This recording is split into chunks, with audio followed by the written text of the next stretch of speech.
The message comes through on an ordinary Tuesday afternoon. You read it twice, then a third time, because your eyes keep sliding off the number. $2.4 million, yours. And here's the part almost nobody believes until it's too late. What you do in the next 48 hours will matter more than the size of that number. Part 1. It's more likely than you think. Now you probably just thought, sure, but this will never happen to me. Stay with me, because you're picturing the wrong thing. You're picturing a lottery ticket. Almost nobody gets rich that way. But a grandparent dies, and a house you'd never thought about becomes yours. Or the company you've worked at for 6 years finally sells, and the shares in your contract turn into real money. Or a lawsuit settles, or a business you built quietly gets an offer. This is happening on an enormous scale right now. One major research firm projects that more than $100 trillion will pass from older generations to their heirs over the next couple of decades. Heirs are already receiving trillions every single year, and that pace is expected to climb.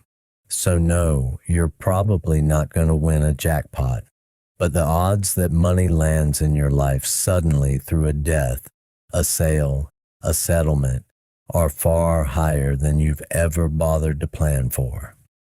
And that's the problem, because nobody plans for it.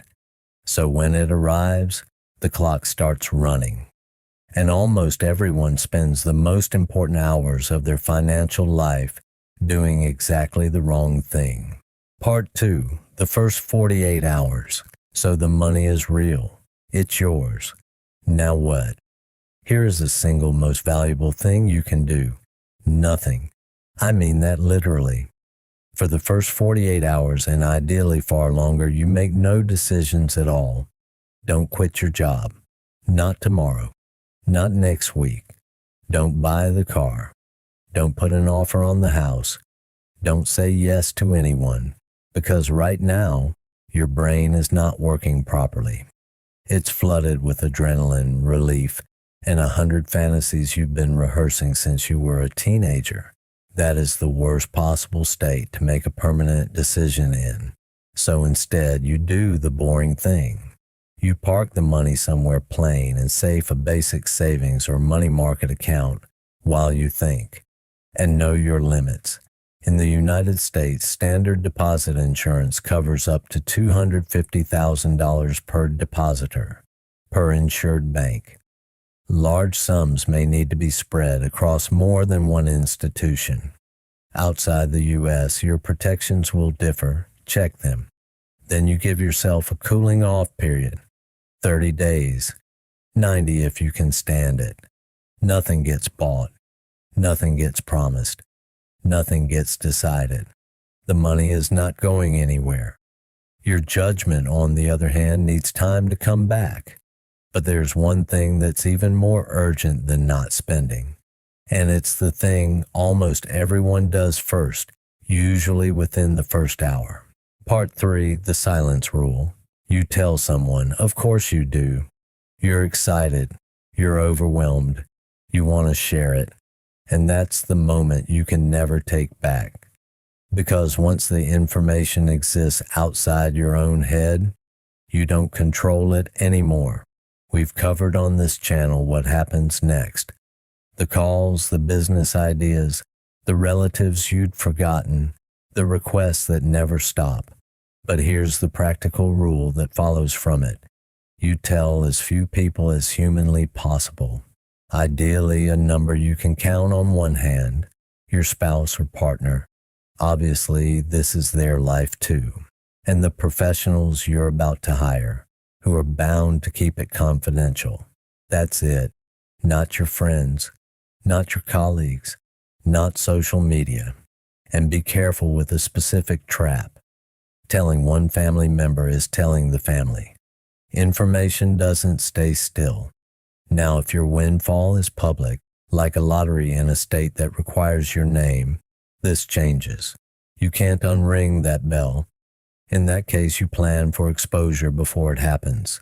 Your team first, then your privacy, then a prepared answer for everyone who will come asking. Silence isn't secrecy for its own sake. Silence is what buys you the time to think.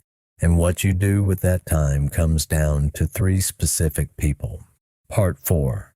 Build the team. Sudden money creates problems you have never encountered before. So you hire people who have. 3 of them. First, a financial advisor and one specific kind. You want a fee-only fiduciary. Fiduciary means they're obligated to act in your interest, not their own. Fee only means they're paid by you, not by commissions from products they sell you. Ask this exact question and ask for the answer in writing. Are you a fiduciary at all times, and how are you paid? If the answer is vague, walk away.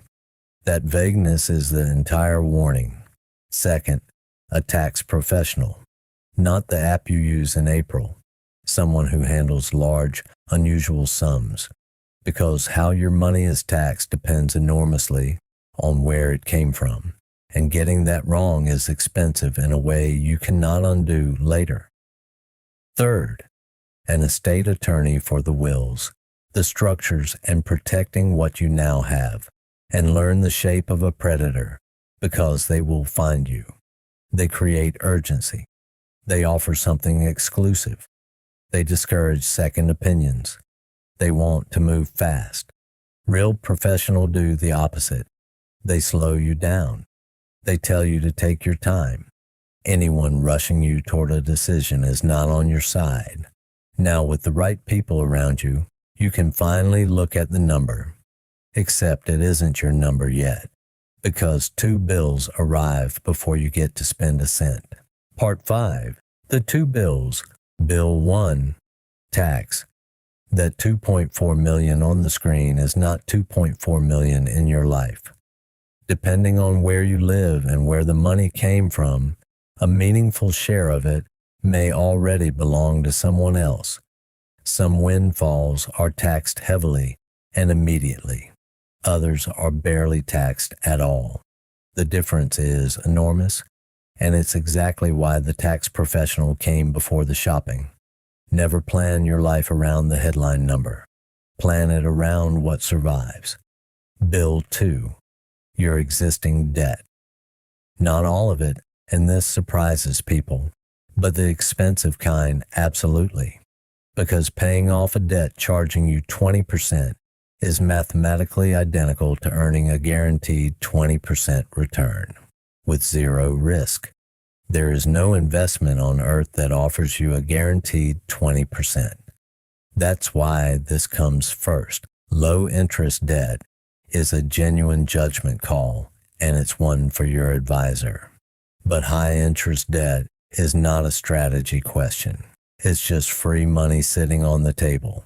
Clear those 2, and something interesting happens. For the first time, you're looking at a real number, the one that's actually yours. And that number answers the only question that truly matters.